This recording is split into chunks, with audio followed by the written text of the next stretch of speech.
And welcome, everybody. It's the graveyard shift. I will not take long because the doctor who presented in the first presentation stole almost all my points, my thunder, so to speak. So I will not bore you. Let's get straight to it.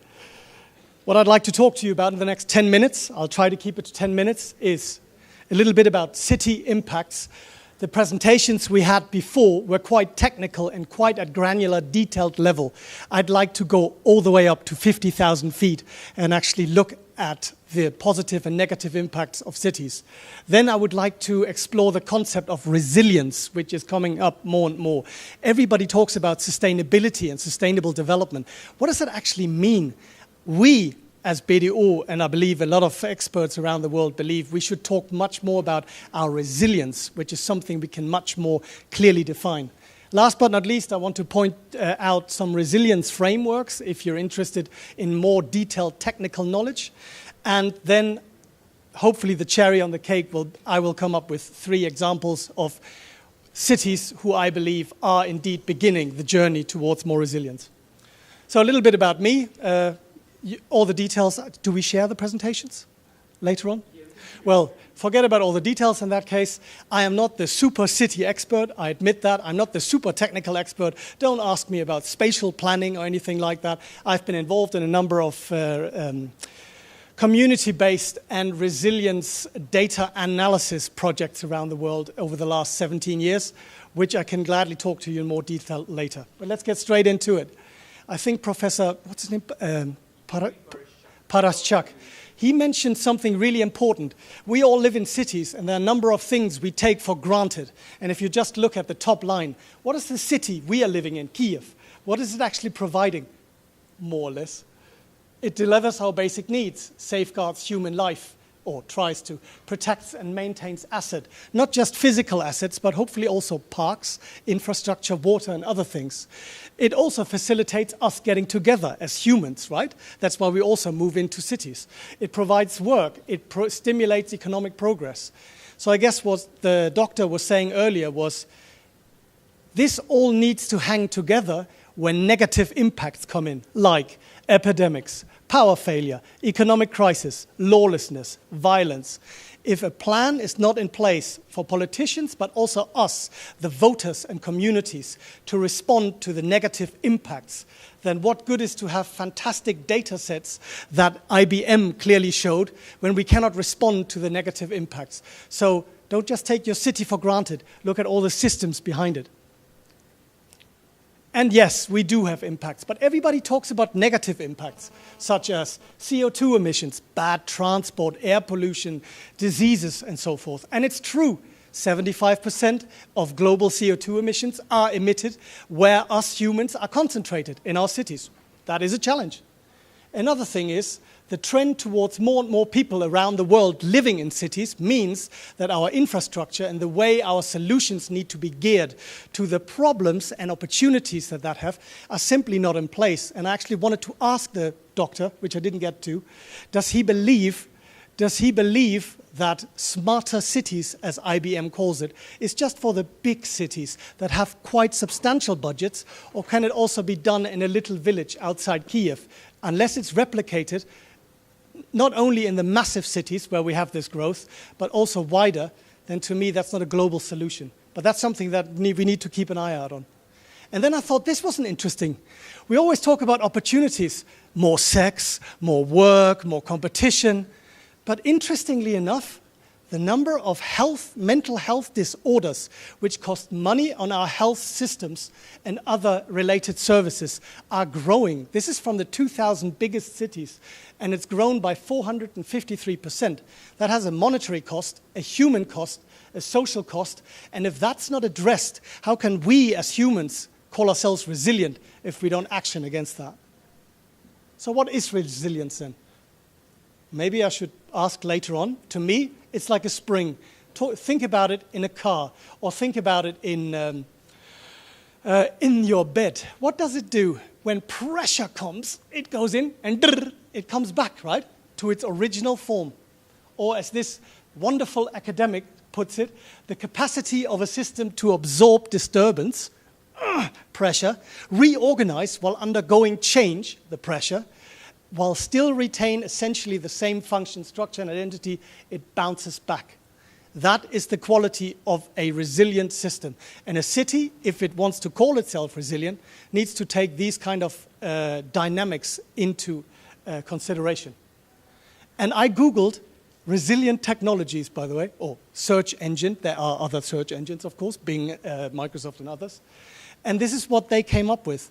A company in America called Resilient Technologies, as we are at the iForum, and they have created what is the world's first non-inflatable tire, which they believe, and this is an American Humvee, which we just imported from our American friends I've seen on the news, and they believe no matter what the weather, no matter what conditions, no matter what the terrain, this will be standard not only on military vehicles, but also for us in the city center of Kiev with all our holes, meaning that whenever the impact comes, it will bounce back to its originality. It will not deflate and others. For me, very interesting example of a resilient technology. Might it work? Well, let's ask the company. It's still private. Then, and this, I haven't made this up, this comes from the Rockefeller Foundation's research around what are the qualities, the meta-level qualities of a resilient city. We talked a lot about the details in the doctor's presentation earlier, but they've come up with a number of things.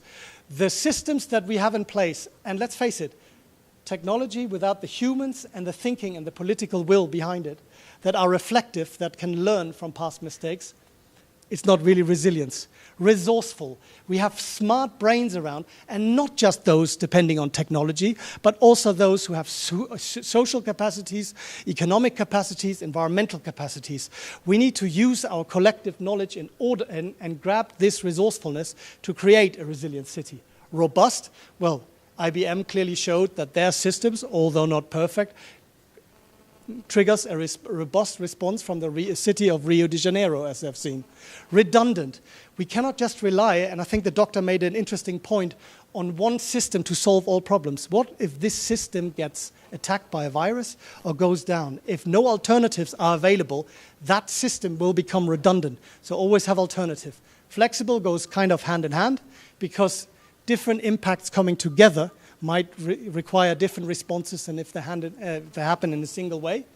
Inclusive, that's something that technology cannot solve. This is us. And he talked very much in his YouTube about how we, the citizens, should get involved and take an active interest in how we would like our resilient city to look like. Is it a democratic process? Is it a top-down process? Is it a laissez-faire process? Whoever has the most money? And last but not least, he talked very much about how to make this dumb city smart, or a smart city dumb.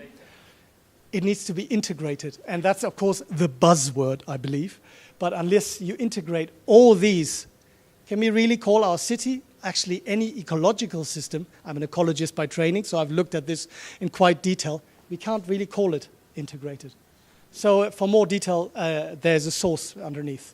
They have then developed this city resilience framework, and I won't go into much detail, just to point out leadership and strategy, health and well-being, economy and society, and infrastructure in the environment are 4 elements which, when they went out to those 100 resilient cities and asked them what cornerstones of your policy and your planning should be addressed, they all came up with the same answer. Again, I will leave you to the details. Just to point out a few, foster long-term planning. We talked a lot about budget cycles. If they're short, how can I do long-term resilience planning? So that's something that needs to be addressed. We ensure the continuity of critical services. If you're in California and you're on one of the fault lines, what happens if your critical services suddenly go outside? Where do you get the help from? That's something that needs to be planned. Economic prosperity. So it's all good to have systems in place, but if people don't have jobs, you might cause social unrest or people actually migrating and a brain drain. And last but not least, public health services, something that whether you're in a developed or undeveloped or frontier market, something that's absolutely critical and has been identified, physical and mental well-being. If those services are not in place, we basically don't have a resilient system. So, and I'm very, very pleased, and some of you might know this, our friends at the United Nations They are now meeting the end of their Millennium Development Goals, and they create a new set of goals. And they call them the Sustainable Development Goals. And cities and human settlements has become one of their key indicators over the next 14 years. And what they're basically saying is the cities and settlements where we live, they need to be inclusive, safe, resilient, and sustainable. Here's that word again, sustainable. What does that mean? But for me, resilience is all of this. So it's very interesting, and you should follow the development here to see whether we, for instance, here in Kiev or other places in Ukraine, can contribute with data, with experiences to actually make this a reality and not just a piece of paper gathering a huge load of dust in some Geneva office where the United Nations is, and in New York where the United Nations lives. So, last but not least, are there any cities which come close to meet those detailed prescriptions? Well, as you can see, there are a number of organizations. I will not single one out, apart from the one I'm coming now. You can have a look at the different data ratings and who is resilient. But I would like to talk about this one, the 100 resilient cities. And again, you can Google this for more detailed technical details. And these cities are showing in their leadership and in their planning ways to become more resilient. And let me take you through some examples. Vancouver, consistently not only the best place to live in the world, but also, according to the 100 most resilient cities, consistently scoring above 98 out of 100 points. And without going into much detail, they look basically at two things. The vulnerability of the city, if it's hit by social unrest, environmental disasters, brain drain, the economy collapsing and others. How well are they prepared and how long is their time horizon in their planning? And apparently they scored really high. You go to their website and you see the detailed 755-page planning manual. If you have problems sleeping at night, I expect you to go there. And also very important, all this is planning before it happens, but what are you actually doing once it happens? Security services, police, military, kindergarten, schools, how are they all connected? Do they all know what to do? And apparently they've got an absolutely amazing way of communicating. We had a Twitter presentation at 4 o'clock downstairs where there's a Spanish city where all their emergency services now work via Twitter in addition to the numbers you call. So if one goes down, you can always switch to the other. That's a very interesting way and maybe a good way of looking at adaptive capability. So check Vancouver out. Then my home city, I'm very proud. Now, imagine you are a student and you wake up in the morning and you know about you want to get from A to B, you're late for class and you basically want to go as fast as you can, as cheap as you can, and transport is expensive in Copenhagen. The most efficient way, but also the most carbon-friendly way, because Copenhagen is, of course, a city which has committed itself to strict carbon targets, which it translates to individual targets for you, for you, for you, and for you. And because you're so committed to meeting the common need of reducing carbon, you can go to this prize-winning mobile app on your computer, on radio, on TV. It's always there, and it tells you exactly what route to take, where it's most cheap, where there's stress in the system, so where there's traffic, for instance, and whether it should be better to take the bicycle than take the metro for your 5.7-kilometer journey. And it calculates your personal carbon footprint on top of that. So you can feel good about yourself taking the best route at all times. And again, if Twitter goes down, you go to the TV. If the TV goes down, you go to the telephone. If the telephone goes down, you go to other places. It's I'll encourage you all to have a look at this mobile Copenhagen app. It's absolutely fantastic, and it feeds into the policies of Copenhagen to reduce not only its carbon emission, but become more resilient in its communication and openness by those people who vote in the politicians. Then there's Masdar City. You probably had some case studies around this.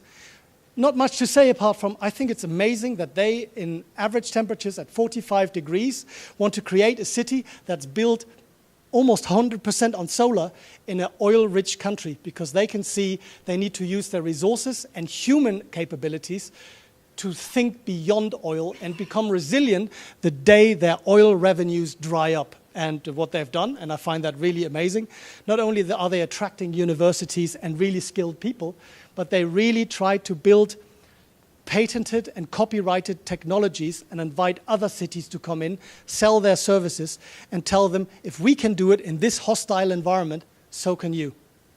And last but not least, Melme. Melme, obviously a lovely Swedish city opposite Copenhagen. Now, they did something really interesting, and I have not seen that as a sustainability. They talked about tackling health inequality, because they said, and we talked about mental health disorders earlier, if there's no social equality, and this is a quite equal country, how can there be social peace? How can there be social rest? How can we have prosperity for all if there are certain people who are so stressed that they get mental disorders that cost the health system and they don't have the same opportunities? And it hits those people who are socially weak at the very front. So for them, they are saying, we cannot be sustainable or resilient if those who are weakest in our community are not helped through social position, living conditions, good health outcomes. And the consequences of health outcomes, if it's negative, it comes back to your social position and it will cost society more money.